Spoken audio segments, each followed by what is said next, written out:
Hello, Radhe Radhe, जय श्री कृष्णा। आज मैं आपको बैंक से संबंधित वीडियो बताती हूँ। इसमें क्या रहता है, एक्चुअली कुछ लोग ऑनलाइन पेमेंट करते हैं। तो वो क्या होता है, जब हमने पेमेंट किया ऑनलाइन तो आपका क्या है, रिकॉर्ड होता रहता है।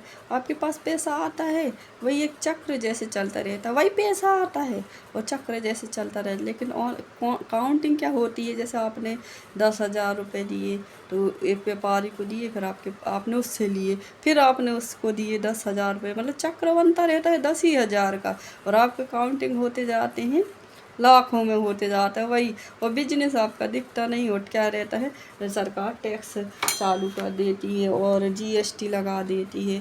तो इससे बचने के लिए ये है कि आप करिए पेमेंट ऑनलाइन, बट आप मिनिमम पेमेंट करिए और cash, hand to hand cash करिए। तो उससे आप क्या, टैक्स और जीएसटी से बच जाएंगे। तो ये बस यही है। तो इससे क्या, महंगाई में भी अंतर आएगा। कुछ लोग जैसे सामान बेचते हैं तो यही बोलते हैं कि अरे जीएसटी लग गया, ये लग गया, वो लग गया। तो हम ही तो जीएसटी लगाते हैं ऑनलाइन पेमेंट करके।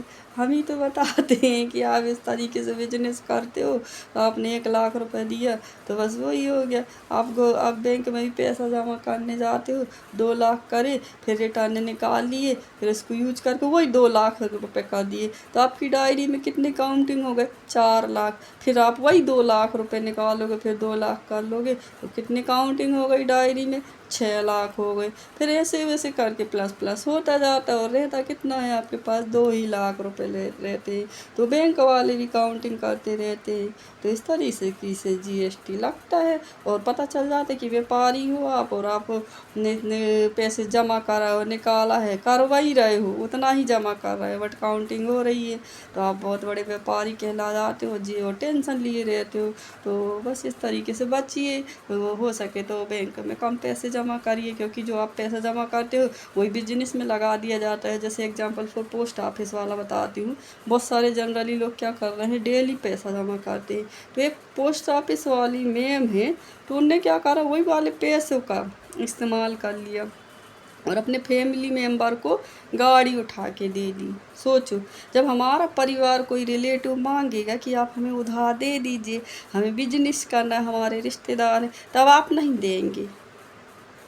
तो आपकी वो जो क्या है, रिलेशनशिप जो भी है घर के में फैमिली मेम्बर के, रिश्ते नाते टूट जाते हैं, और आगे वाला क्या करता है, मज़े लेता रहता है। तो यहाँ पे एक एग्जांपल फोर बता रहे हैं किस तरीके से होता है कि आप पोस्ट ऑफिस में भी कुछ लोग डेली पैसा जमा करते हैं। अब डेली पैसा जमा करने के बाद आप सोचिए, वो जो मेन चेयर पे बैठा है तो वही पैसे को कलेक्ट करके अपने फैमिली मेम्बर को वो कर रहा है। तो वो तो यूनिटी हो गई, और अपने लोग क्या हो गए, बिखर गए। तो आप अलर्ट रहिए, आप भी इस तरीके से करिए मदद, और हो सके तो या तो बचिए, तो आपका जीएसटी लागू नहीं होएगा, कम होएगा। तो गवर्नमेंट को भी समझ में आएगा। और हड़ताल करते हो तो हड़ताल करने से बेटर है कि आप इस तरीके से दिमाग का इस्तेमाल करिए। बस, थैंक यू, बाय।